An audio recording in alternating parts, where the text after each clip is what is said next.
Welcome to the Self-Care Sanctuary, the space where we honor healing, growth, and loving relationships, starting with the one that you have with yourself. I am your host, Sharron Terry, therapist and self-care advocate. Up until this point, we've unpacked our relationships with our mothers, fathers, and siblings, and to some extent, our extended family as well. Now, this is known as, of course, families of origin, right? The ones we were born into, the ones we couldn't pick.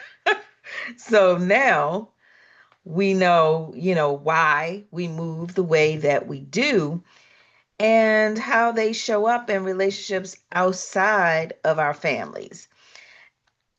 Last week, we delved into deciding whether or not we should stay or leave a relationship.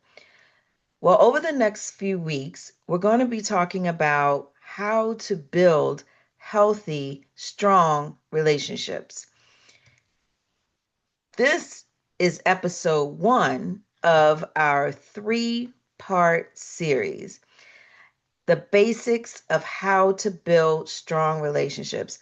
Whether you're booed up, thinking about getting booed up, or questioning whether your boo is boo worthy, this series is for you.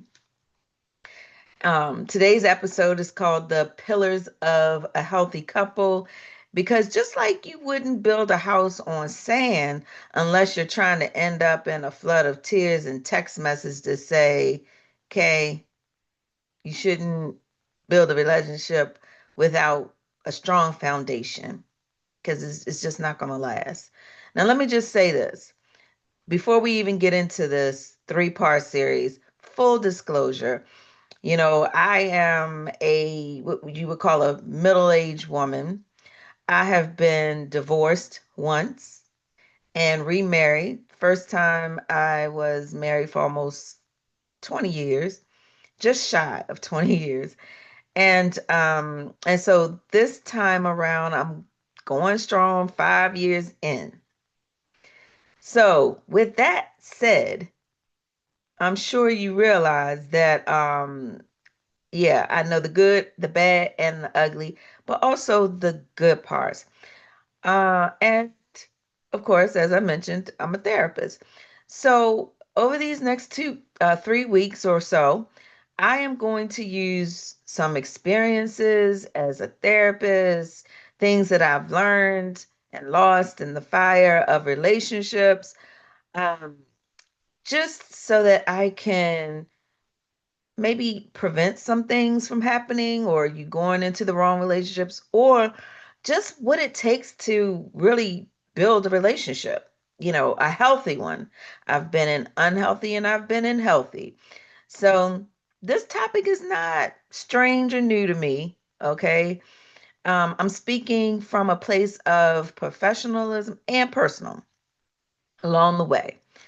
So if you have any questions as we go through these series, you can send me a message, DM me on the Self Care Sanctuary Facebook page, or send me an email. All of that information will be in the description. So, all of that out of the way, let's just jump right into it. Starting with, what are the pillars of a strong relationship?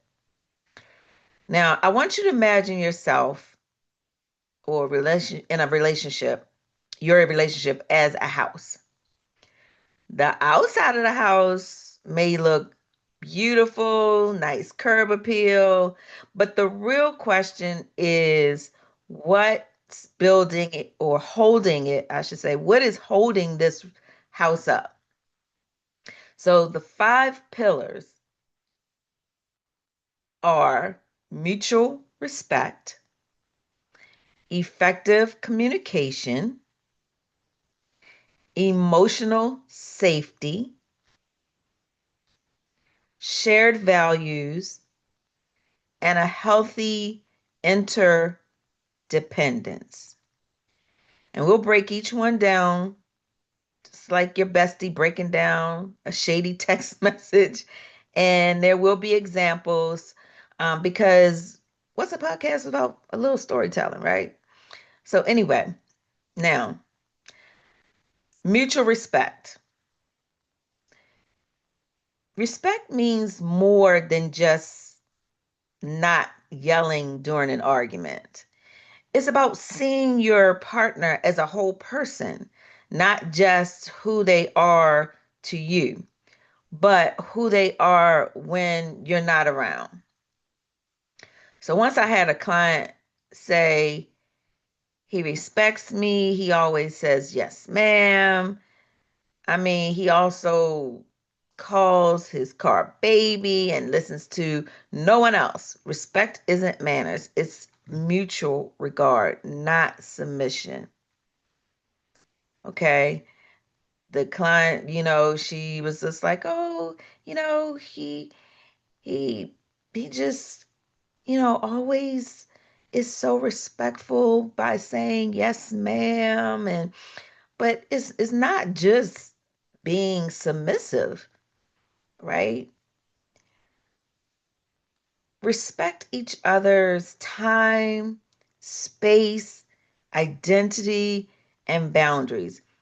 Disagree without degradation. And that's so important. We don't always see eye to eye on things.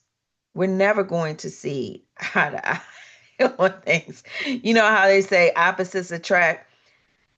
The hard part isn't attraction. The hard part is staying together after you become attracted to one another.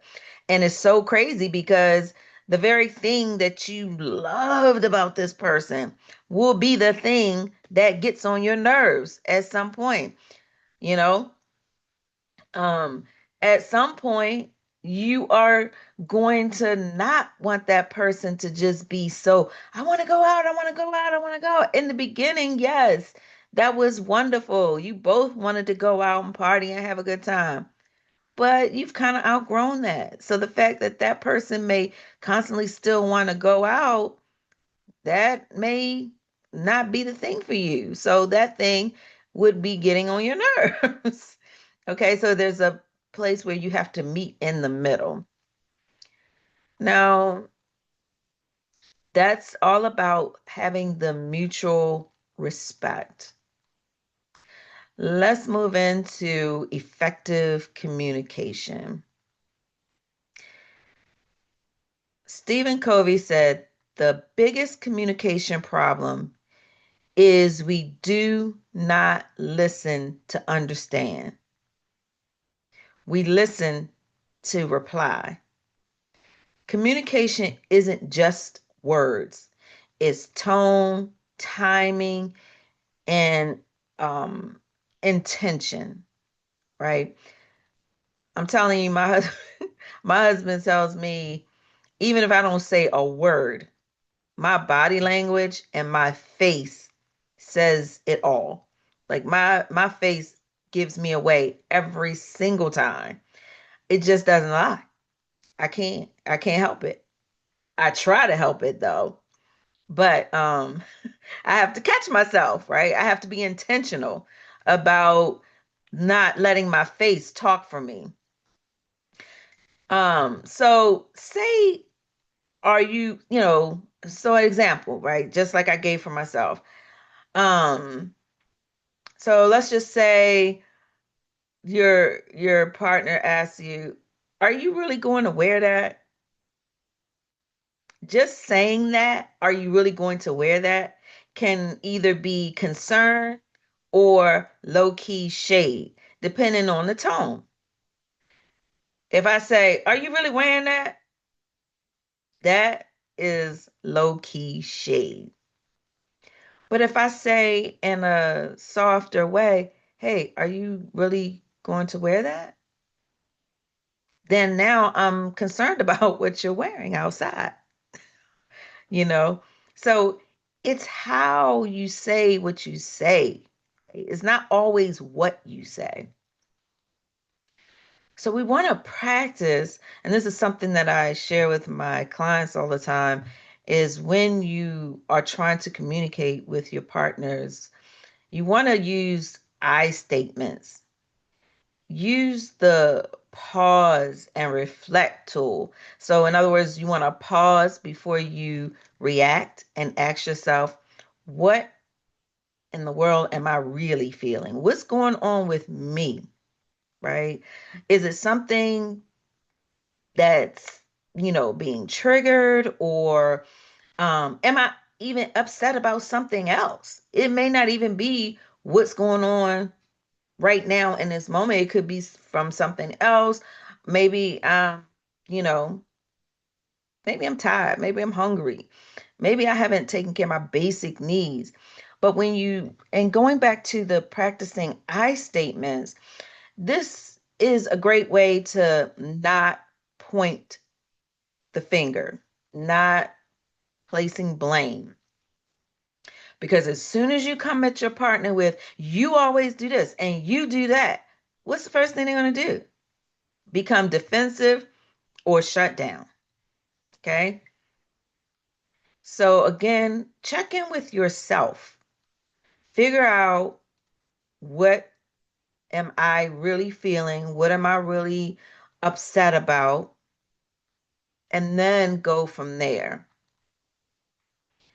You want to also, make sure that there is emotional safety.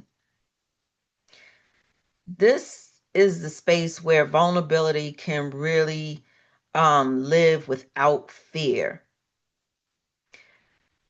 One of my favorite moments was a couple who started using a code word when things got too heated, which was pineapple. Some of them use, cacti.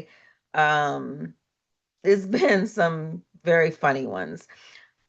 But now, when things really got intense, one would shout out pineapple, and then it would kind of, soften the mood, and they both start laughing. And that's what you would call emotional safety and creativity. You can't be your full self if you feel like you're walking on eggshells with the person. Emotional safety means trust, consistency, and gentleness during conflict.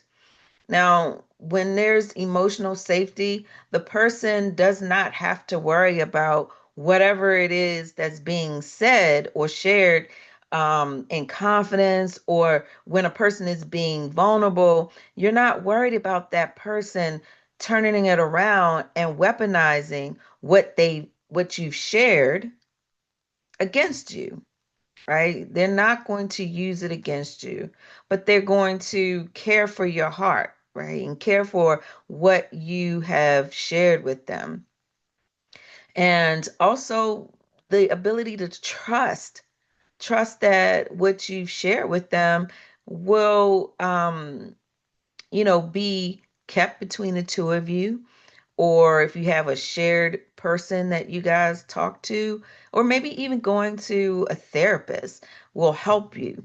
I've had experiences where clients have really kind of poured their heart out to their partners. And when it was an unsafe or an unhealthy situation, the partner would come back and use that very thing, very sensitive things. Maybe it was something that they shared that happened to them in their childhood or in another relationship, and the person will come back to them later on when they're upset or angry and say, yeah, I see why that person did that to you, because you always do this and you do that. Or maybe they are questioning something that that other person or the partner did, and the partner may say, you know what, you're just sensitive you know, because you got daddy issues. No, I don't have daddy issues. I have you issues. right? So it's like being in tune to each other and knowing um when not to cross the line, right? There has to be some things that are in place to say, no, we won't do or say these things. These areas are not going to be um, used against each other. So the shared values, you don't need to agree on every movie. You don't need to agree on all of the politics, but the big stuff really does matter, like parenting, finances, faith, and lifestyle. You know, one of the things that I learned early on in my first marriage was that everyone has a right to their own faith system and belief system, right? But it also is important to learn if we're going to be together, how can we, cohabitate and live while together while honoring each other's belief systems. So, you know, I had to learn that I can't force him, or I couldn't force him to go to church if he didn't want to go to church, right? And I used to get so frustrated, like, oh my gosh, why can't you just go to church on Sundays, just once a week? That's it. But he loved football, and that's okay. I can say that now, but I couldn't say that then. And so one day it dawned on me, like, why is it so important for you or to me to have him go to church with me every Sunday? Like, was his belief system in question, or was it that he just didn't like going to church, right? It wasn't that he wasn't a believer. He just didn't do it the way I did it or wanted to do it. And I realized that the main reason, one of the main reasons that I would become so frustrated and want him to go so bad, and I hate this, but it was more so because other people at church and the other women at church was like, "Oh, is your husband coming to church?" They were like pressuring me, so I started pressuring him. And and like I said, I hate to say it, but at some point, it wasn't even about what he was going to get when he got there. It was about almost like saving face, right? Because, oh, your husband is in church and, oh, we're going to pray for him. It was just a lot of pressure um, to have me try to convince him to come to church. And that's just the truth, you know? And eventually I decided, you know what? When he's ready, he'll come. And when he wants to come, I'll be happy. But if he doesn't, then I'm still going to be happy. I'm still going to do me. I took my kids to church with me, and sometimes he would just come and get them halfway through I mean, not halfway through the service, but after maybe the morning service, and then he would take them home because he said we did marathon church, and he didn't feel like the kids needed to be in church from sun up to sundown, rightfully so.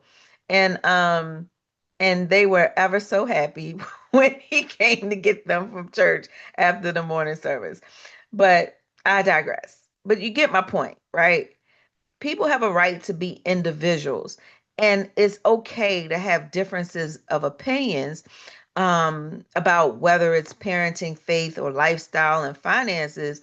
But the key is learning how to meet each other in the middle and respecting each other's position on, the situation. So just like with the example of me and my ex-husband with the church, you know, our agreement was, okay, you can stay home and do you, and then I'm going to go to church. But as far as the parenting piece of it, he felt like, okay, the kids can go to church, but they don't need to be there 12 hours.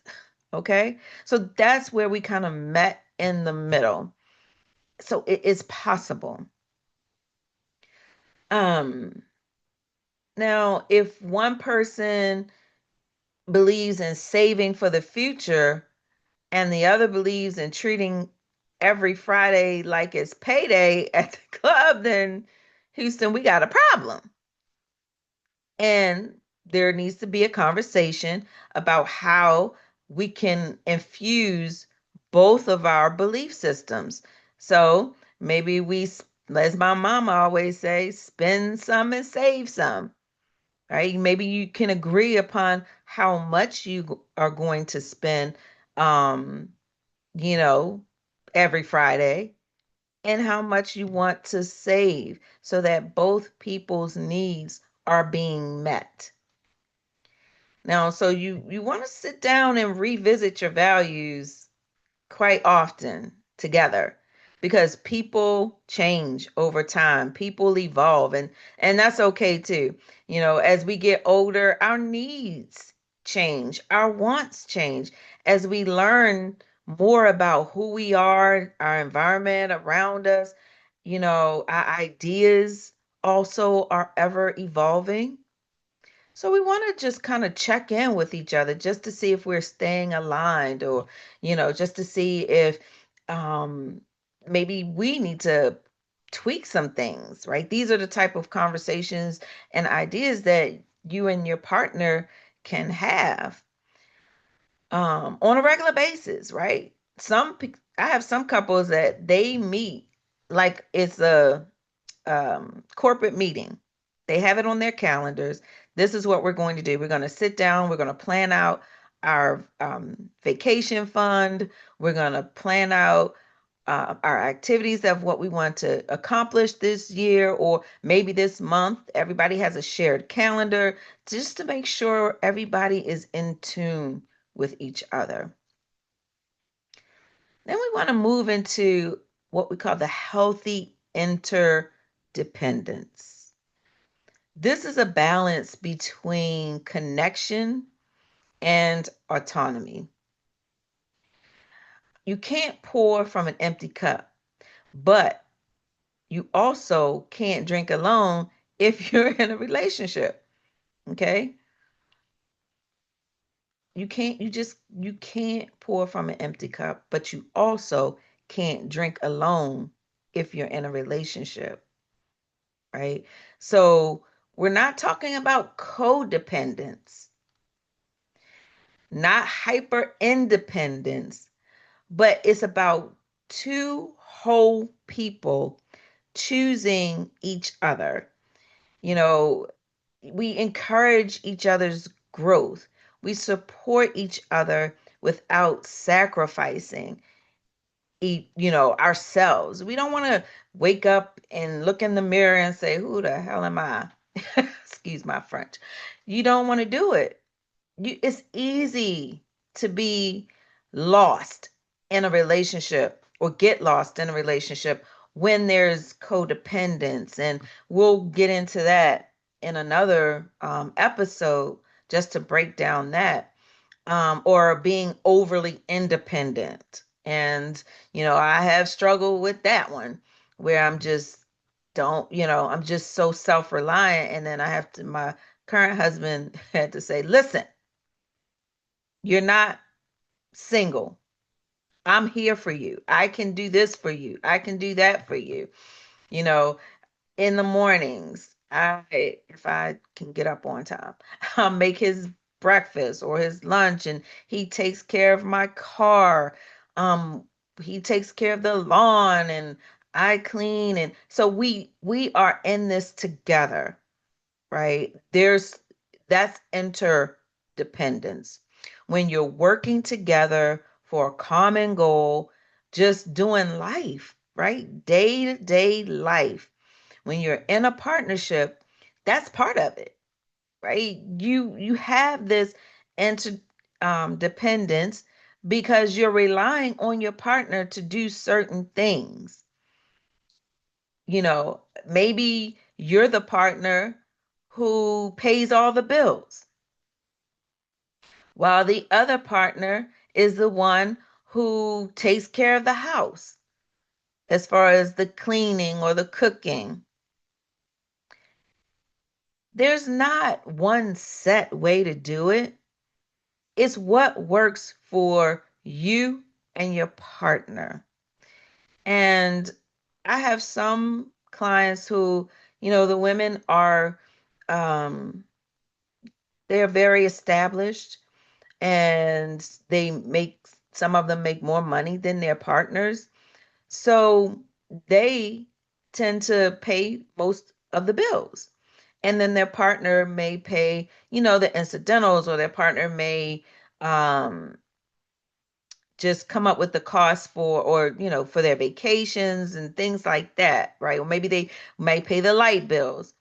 And one of the clients said to me, some people's like, why are you paying all of the bills? He should be paying the bills. And it's like, no, we are a partnership. There's things that he brings to me as far as safety, love, attention. You know, he is my life partner. But she began to feel, like something was wrong because everybody else in society was telling her that he should be the one paying all the bills.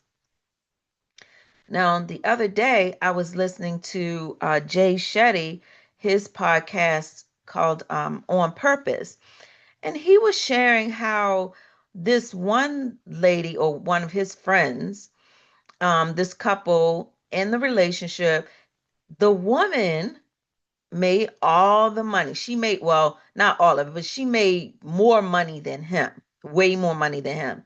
And although he was established and made good money, she wanted him to pay all of the bills. She wanted him to just shower her down. I don't know what she was going to be doing with her money, but she felt like, according to Jay Shetty, she felt like she was supposed to be treated like a princess, which, I mean, there's nothing wrong with that if that's how she feels. But she was hooked on this idea that because he was the man, according to her idea of society or culture or whatever it was, because of course he didn't say who it was, but he said that she felt like, excuse me, the man was supposed to take care of her and everything. So if she's making all this money, this is me just being devil's advocate. If she's making all of this money and he's spending all of his on her, then what we doing? I feel like it should be a partnership. It should be something that is spoken about.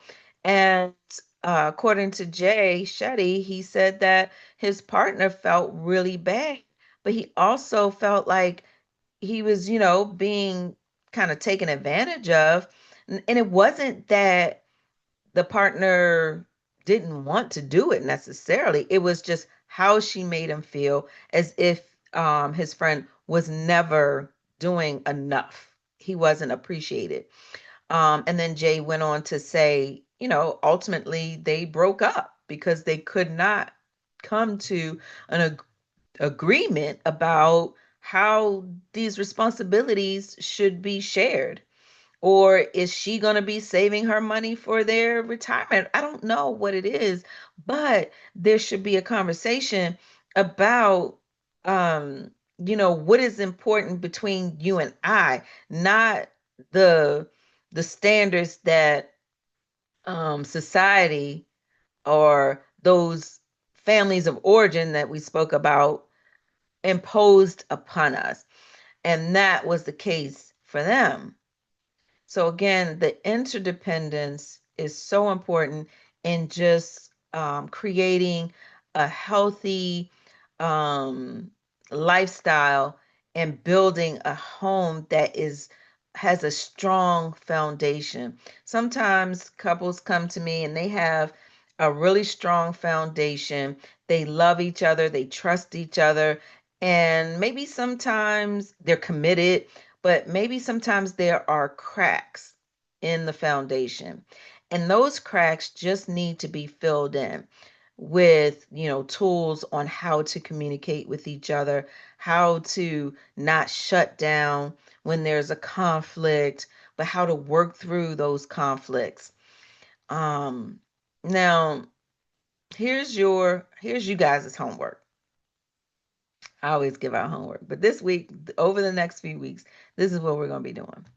And don't worry, it's not graded unless your partner is nosy.